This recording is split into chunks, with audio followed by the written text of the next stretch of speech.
Segundo libro de Crónicas, capítulos 34 al 36. Hoy damos fin al libro de Crónicas, a todo el conjunto en sí, porque ya acaba. Y me gustaría hablaros, o más que hablaros, comentaros, que veáis un ejemplo de cómo es alguien cuando empieza a buscar a Dios. Y esto es lo que pasa con el rey Josías. En el capítulo 34, este trata sobre la reforma que hace Josías y empieza introduciendo su reinado. Empieza diciendo su edad, cuántos años reinó.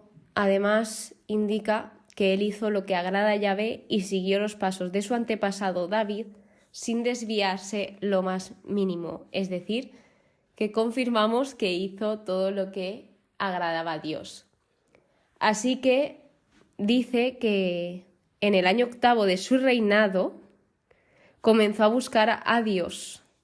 Es decir, que no empezó a buscarlo conforme empezó, sino que pasó un largo tiempo y quién sabe, por circunstancias o situaciones que habría atravesado, pues finalmente acabó buscando a Dios. Por lo tanto, ¿qué es lo que le sucede o lo que empieza a hacer una persona que comienza a buscar a Dios? En este caso, el rey Josías, en resumen, era todo acciones, ponerse en acción, no quedarse quieto.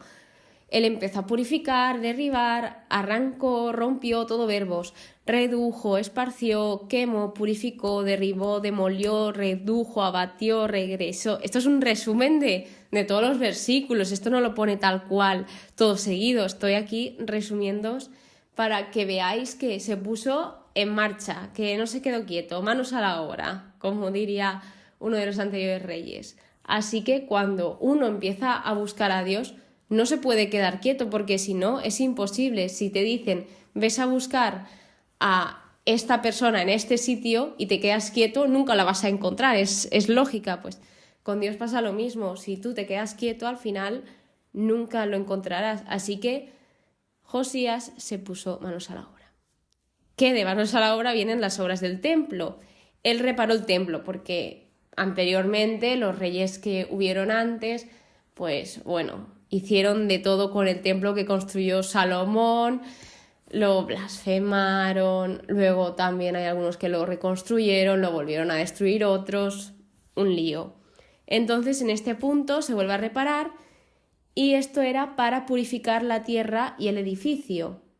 De hecho, habla sobre los hombres que ejecutaban estos trabajos y dice el versículo 12, estos hombres ejecutaban los trabajos con honradez. Nos dice muchísimo de esos trabajadores que trabajaban con humildad. Y se ve que en esta reparación se descubre el rollo de la doctrina. El rollo de la doctrina, tengo varias confusiones porque muchas veces dicen que es el Pentateuco, que son los 5 primeros libros de la Biblia, y otras veces dicen que, por ejemplo, en esta situación se encontró la parte de Deuteronomio, los últimos capítulos, que básicamente son los mandamientos. Entonces yo ya no sé lo que es. He llegado a la conclusión de que puede ser lo que debían de copiar todos los reyes, que yo creo que es Deuteronomio. Entonces un poco estoy liada en este tema, pero seguimos estudiando y seguimos investigando. Así que, bien, en los versículos 19 al 21 se puede observar la reacción de Josías al oír la palabra de Dios. Él se quedó sin saber qué hacer, pero actuó. No se quedó quieto, sino este es un rey de acciones, de que pasaba algo y él reaccionaba, se ponía en marcha, intentaba solucionarlo.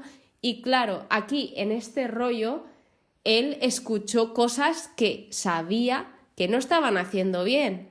Entonces se asustó, que me hace mucha gracia porque esto me pasa a mí también. Cuando veo que estoy haciendo algo y me entero de que ese algo no le gusta a Dios, pues me asusto, digo, ostras, ¿qué he estado haciendo todo este tiempo? Entonces, esto es un poco lo que le pasaba a Josías. Y aquí es cuando él recurre a una profetisa, que se llama Hulda, y a través de ella Dios le dio su respuesta a lo que él intentaba saber. Es decir, Dios tenía la respuesta a todas las preguntas que se estaba haciendo Josías. De hecho, en el versículo 27 dice algo muy bonito, esto lo dice Dios a través de la profetisa, que es: ya que tu corazón se ha conmovido y te has humillado delante de Dios al oír sus palabras contra este lugar y sus habitantes. Y ya que te has humillado ante mí, has rasgado tus vestiduras y has llorado ante mí, he decidido a mi vez escucharte. Lo que le transmitió Dios a través de esto es: Dios iba a castigar al pueblo, pero gracias a esa reacción que había tenido Josías, la bendición que le otorgó fue que sus ojos no lo verían. Entonces, por esto sacamos que él tendría un buen reinado. A lo que en el versículo 33, que esto ya entra dentro de la renovación de la alianza, donde Josías quiere renovar esa alianza del pueblo con Dios, Josías está en constante reforma. No sé si os estáis dando cuenta, está todo el rato actuando, viendo, intentando acercar al pueblo a Dios. Entonces, en el versículo 33 dice: mientras él, refiriéndose a Josías, vivió, no se apartaron de Yahvé, Dios de sus antepasados. Es decir, lo hizo muy bien para que ese pueblo estuviese buscando a Dios y teniéndolo presente. Pero la cosa es que luego, cuando Josías ya no estaba, se olvidaron. Sin embargo, podemos observar que la obra de Josías tuvo un efecto duradero, que lo hizo bien, que supo llevar ese liderazgo. Yendo con el capítulo 35, aquí se habla de nuevo de la preparación de la Pascua, donde se dice que se restableció y se animó a volver a realizarla. Entonces, os quiero compartir el principio de los versículos 3, 4, 5 y 6. Dicen así: en el versículo 3, servid; el 4, estad preparados; en el 5, ocupad vuestros sitios; y en el 6, inmolad la Pascua, santificaos y preparadla, cumpliendo. Muchas veces empiezo a decir palabras así tal cual como he empezado el episodio y justamente ahora, pero es que creo que son palabras que deben de destacarse y además se ve mucho cómo se lleva ese liderazgo y también la forma del pueblo de recibirlo. O sea, gracias a esa seguridad que tenía Josías, el pueblo llevaba a cabo todo esto. Después viene la solemnidad. Esto es un nuevo apartado en el capítulo 35, donde indica que Josías se acordó de todos y les dio a todos. Es decir, cuando dice que se acordó de todos, es que aquí reservó las ofrendas que se fueron dando y se fueron repartiendo. Es decir, a nadie le sobró de nada. Todo el pueblo tenía lo que necesitaba y todos estaban saciados. Y esto de verdad que es de admirar y de reconocer en un rey que se preocupaba tanto por su pueblo. Así que, muy buen rey. Vuelve a repetir que cada uno tenía su función. Hay unos que eran sacerdotes, otros tenían diferentes funciones dentro del templo, incluso fuera del templo. Cada uno tiene su función, cada uno tiene su propósito en este mundo. Se destaca mucho la importancia de la organización, porque si no hay organización, el celebrar estas festividades tan grandes como era la Pascua hubiese sido imposible de llevarlo hacia adelante. Pero gracias a esa organización del pueblo, a ese trabajo en equipo, la comunicación importante, es que hay muchos factores que no se ven a simple vista, pero que están ahí por debajo. Sí, o sea, como tapaditos en una lona, pero que son súper esenciales para que se lleven a cabo estos grandes eventos o fiestas, mejor dicho. Así que vuelve a indicar que no se había celebrado la Pascua así desde Samuel. Sí que es verdad que yo digo, esto lo dijo hace unos capítulos con otro rey, pero es que se ve que el otro rey la celebró en el segundo mes, cuando se debía celebrar en el primero, pero todo esto era porque quería hacerlo bien y sí que se podía hacer así en casos extraordinarios o en excepciones. Entonces aquí sí que se dice que ya se volvió a celebrar la Pascua como en esos días. A pesar de esto, Josías tuvo un final trágico donde Neco, el rey de Egipto, fue enviado por Dios, que esto la verdad me impactó mucho cuando lo leí. En el versículo 21 le dice Neco a Josías: deja de oponerte a Dios. Deja de oponerte a Dios. Esto, una persona que venía de fuera y que seguramente tenía otros dioses, pero Dios usa a cualquier persona para transmitirte algo. Entonces, aquí Josías no quiso escuchar y finalmente tuvo ese final trágico por no querer escuchar al rey de Egipto. Fue herido y murió. Yéndonos al último de los últimos capítulos de Crónicas, el capítulo 36, nos habla muy brevemente de los últimos reyes y sobre la situación de Israel al final de la monarquía. Bueno, Joacaz fue un rey que fue destituido por el rey de Egipto, luego vino Joaquín, que antes se llamaba Eliaquim, pero fue cambiado su nombre por el rey de Egipto. Tanto este como los siguientes que os voy a nombrar hicieron lo que desagradaba a Yahvé, por lo que Joaquín fue atacado y atado, lo llevaron a Babilonia. Luego vino Jeconías, este mandó el rey de Babilonia que lo llevasen hacia allí. Esto no lo entendí cuando lo leí porque no tiene mucha lógica, pero bueno, si quería irse a Babilonia, me parece bien, por así decirlo, no sé. Y por último tenemos a Sedecías, que como curiosidad, mientras estudiaba este capítulo, dicen que Sedecías, el nombre de Sedecías, significa que el Señor es justo.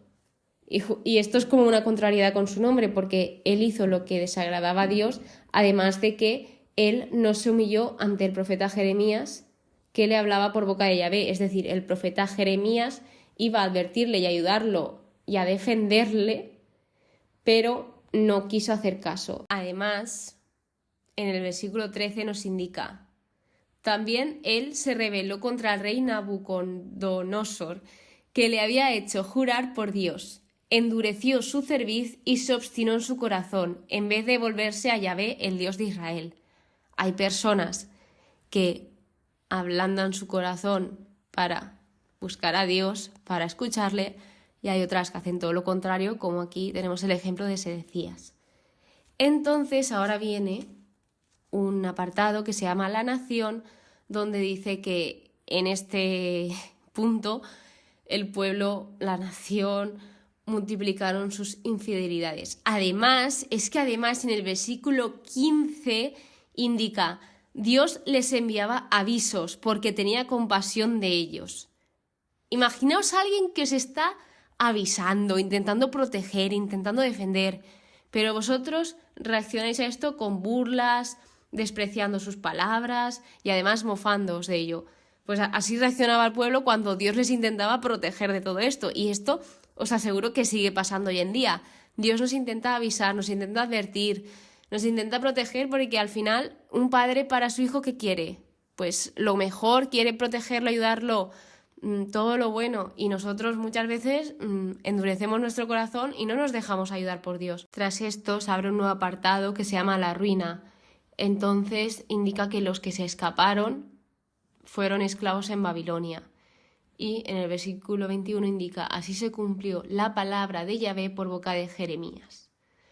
Más el último apartado, el último párrafo de este capítulo se titula Hacia el porvenir, que de hecho es una réplica del siguiente libro, que es Esdras, de los capítulo 1, versículos 1 al 3.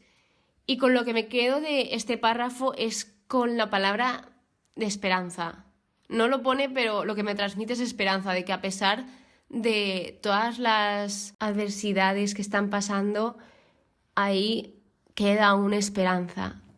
De hecho, dice en el estudio que era un estímulo necesario y útil para los primeros lectores que leían los libros de Crónicas, de que necesitaban escuchar todo esto. Y para terminar, Crónicas, el libro de Crónicas, los dos libros que eran uno, están basados en la gracia de Dios, y que esta historia es un proceso. Además de que el final, lo que os he dicho de esa esperanza, es un nuevo comienzo para el pueblo de Israel y de Judá, pero englobado de Israel. Así que eso ha sido todo por hoy. Es bastante. Además, como sabéis, en el siguiente episodio haré la conclusión del segundo libro de Crónicas, porque del primer libro de Crónicas ya la tenéis disponible, que fue cuando lo terminé. Y allí contaré todo lo que he aprendido con este libro, las lecciones que me llevo, cómo es Dios en este libro, cómo lo han descrito y esas reflexiones que suelo hacer. Así que muchas gracias por escucharme. Nos vemos en el siguiente episodio. Que pases muy buen día y que Dios te bendiga.